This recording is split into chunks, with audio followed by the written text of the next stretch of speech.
बच्चों आज हम लोग म्यूचुअल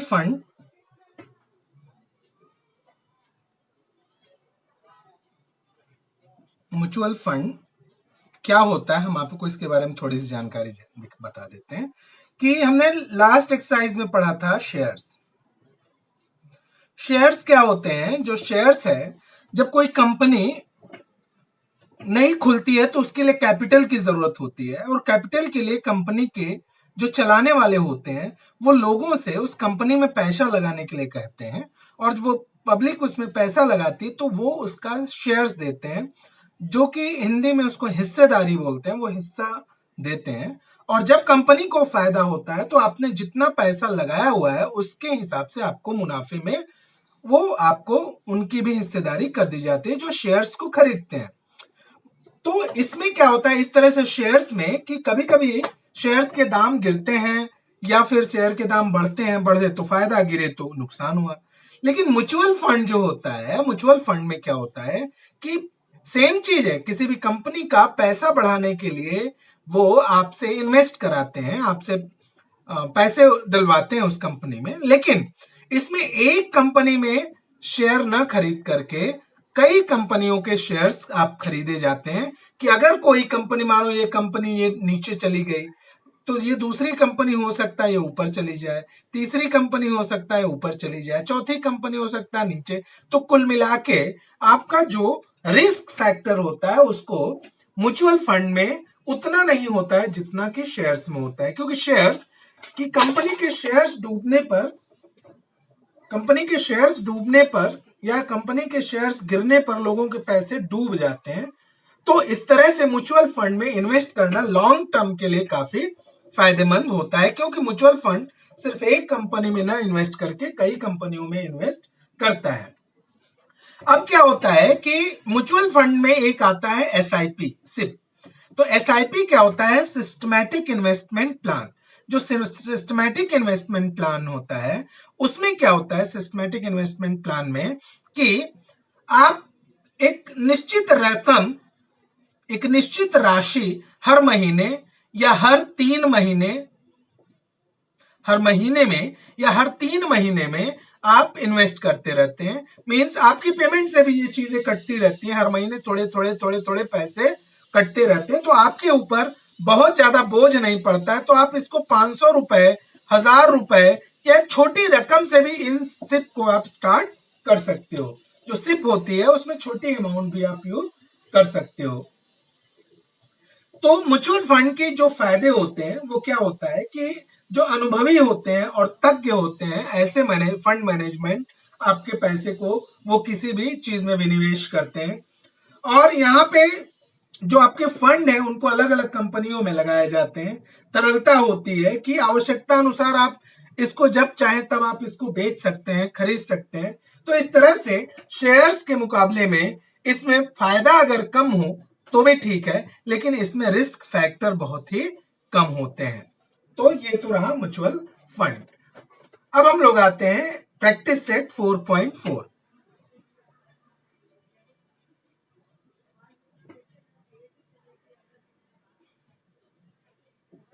4.4 इसमें हम आपको ब्रोकरेज के बारे में क्वेश्चंस आपको बताएंगे। तो सबसे पहले होता है कि ब्रोकरेज क्या होता है।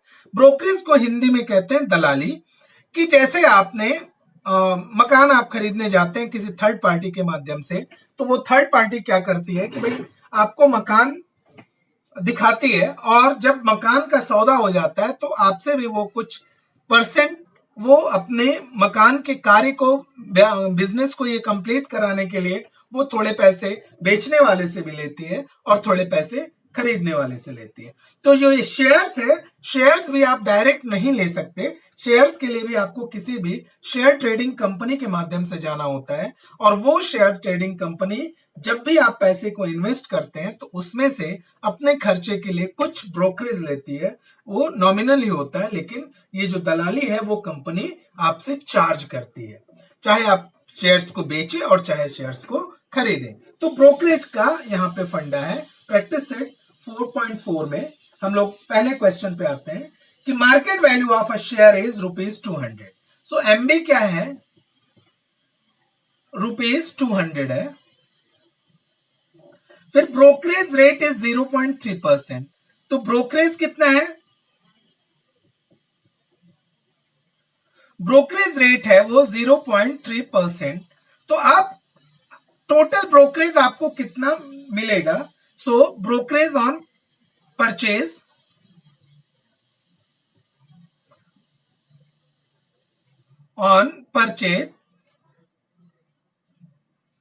equals to 200 plus 0.3% of 200 equals to 200 plus 0.3 upon 100 into 200, ये कैंसिल हो गए। सो 200 प्लस 3 2 जा 6.6 इक्वल्स टू 200 रुपीज एंड 60 पैसे। सो 200 रुपीज 60 पैसे, ये क्या होगा, purchase value of one share. So purchase value of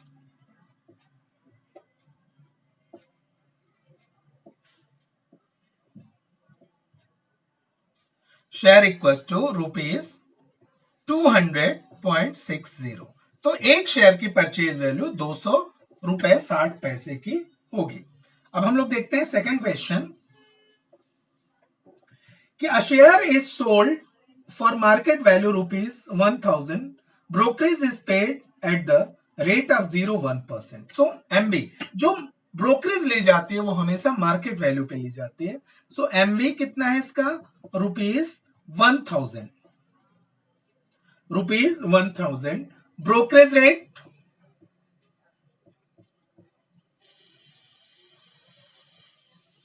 equals to 0.1%, therefore brokerage कितना हो जाएगा, brokerage equals to 1000 equals to 0.1%, तो 1/100, 2 0 कैंसिल हुए, इक्वल्स टू 1 रुपीज। तो ब्रोकरेज कितना आ गया, 1 rupees. Therefore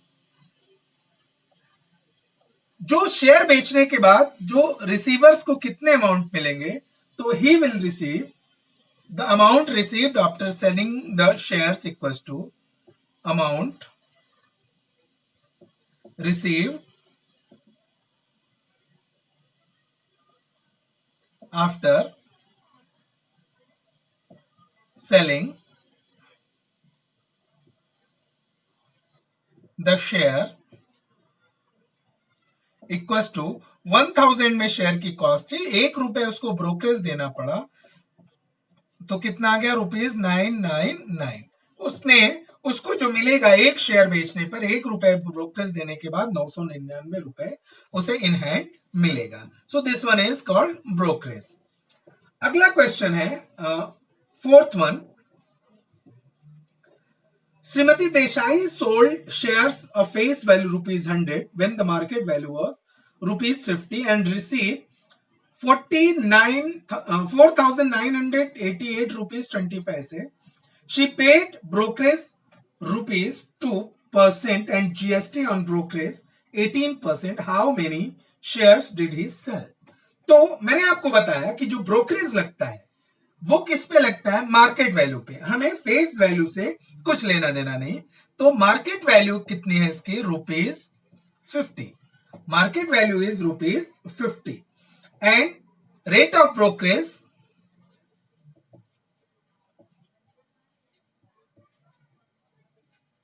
equals to 0.2%. Therefore, brokerage on one share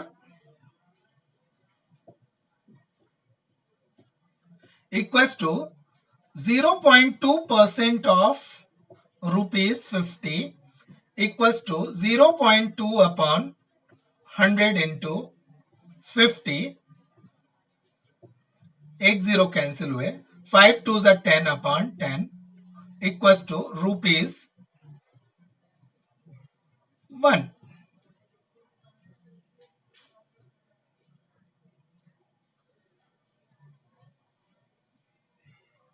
rupees 0.1, ये आ गया आपका brokerage.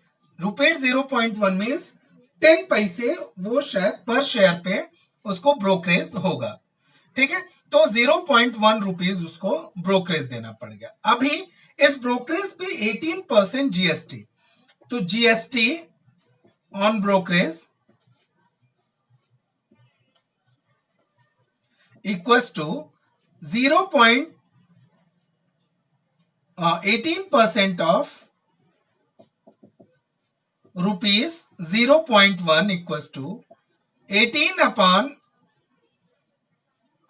upon 100 into 0.1 equals to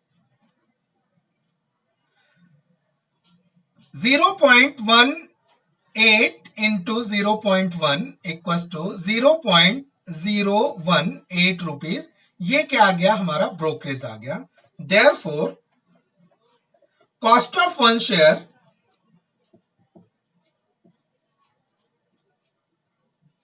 एक शेयर का कॉस्ट क्या हो जाएगा, तो 50 रुपीज का शेयर था, माइनस ये जो ब्रोकरेज देना पड़ा वो उसको माइनस कर देंगे, तो 0.1 plus 0.018 equals to 50 minus 0.118 equals to minus कर देंगे 288 49.882 रुपीज। ये क्या है, हो गया हमारा, ये एक शेयर का कॉस्ट हो गया। उसको एक शेयर की जो कॉस्ट पड़ गई वो कितनी हो गई, 49 रुपीज, 49.882 रुपीज। अब हम नंबर ऑफ शेयर्स निकालेंगे। So number of shares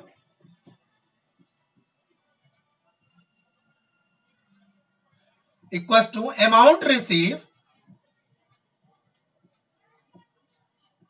amount receive upon cost of one share equals to 4988.20 upon 49.882 cancel करेंगे, इक्वल्स टू 100 शेयर्स। तो कितने शेयर्स खरीदे गए, 100 शेयर्स उसमें खरीदे गए, श्रीमती देसाई ने खरीदे। अब हम लोग देखते हैं fifth question. Mister D'Souza purchase 200 shares, face value ₹50 at a premium of ₹100। He received 50% dividend on the shares. After receiving the dividend, he sold 100 shares at discount of ₹10 and remaining share sold at the premium of ₹75. For each trade, he paid the brokerage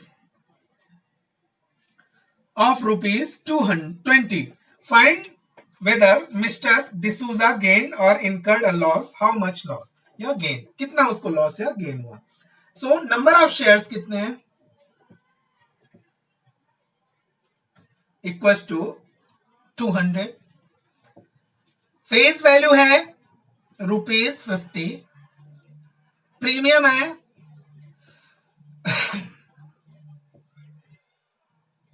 ₹100।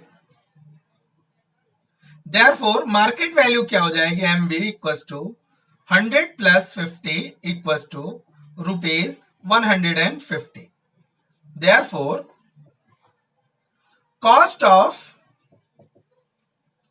200 shares equals to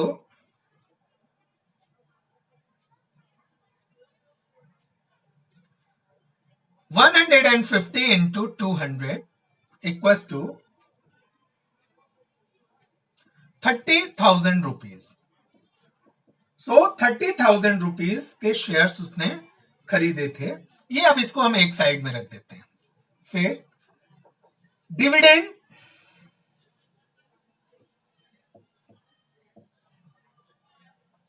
dividend equals to कितने percent dividend दे रहा है, 50%। तो 50% को हम 50/100 लिख दें, into कितने shares थे, 200, और फेस वैल्यू कितनी थी, 50। सो इक्वल्स टू ये कितना हमें मिल गया, इक्वल्स टू 5 5 25, 2 50, 5,000 रुपीज, 5,000 रुपीज उसको डिविडेंड मिला हुआ था। अब उसने 100 शेयर्स डिस्काउंट ऑफ ₹10 पे सेल कर दिए। तो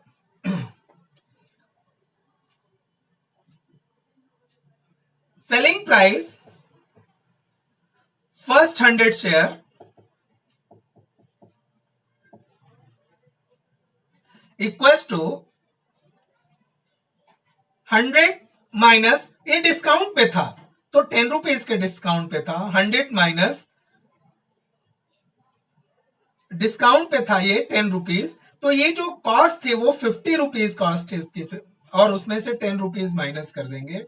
शेयर्स कितने थे? 100। तो अभी उसको सेल करने से कितने उसको मिलेंगे?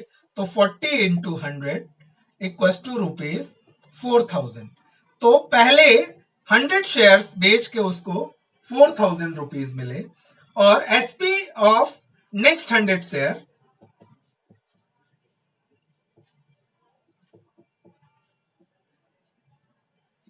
SP of next 100 share equals two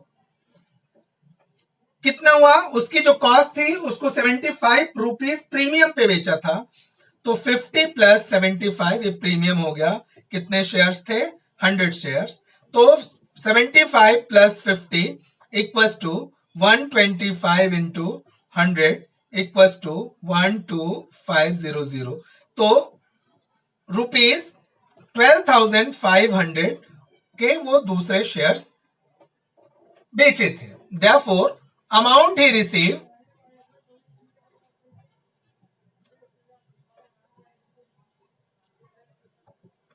equals to, अब सारी चीजों को ऐड कीजिए, 5,000 उसने डिविडेंड से लिए थे, plus 4,000 first type of share sell किए थे, प्लस 12,500 ये सेकेंड टाइप के शेयर्स उसने सेल किए थे, इक्वल्स टू इनको ऐड करेंगे तो कितना हो जाएगा? 21,500 रुपीज। लेकिन उसने इन्वेस्ट कितने किए थे?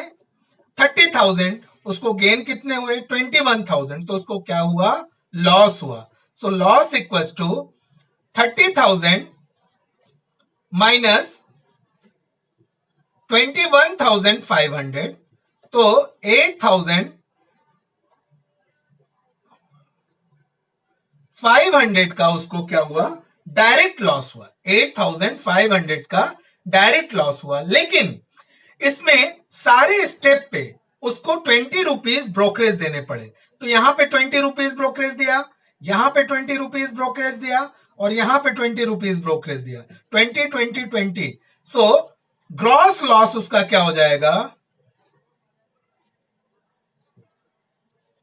इक्वल्स टू 8,500 प्लस 3 स्टेप में उसने ब्रोकरेज दिए, तो 60 रुपीज इक्वल्स टू 8,560 रुपीज का उसको टोटल ग्रॉस लॉस हो जाएगा।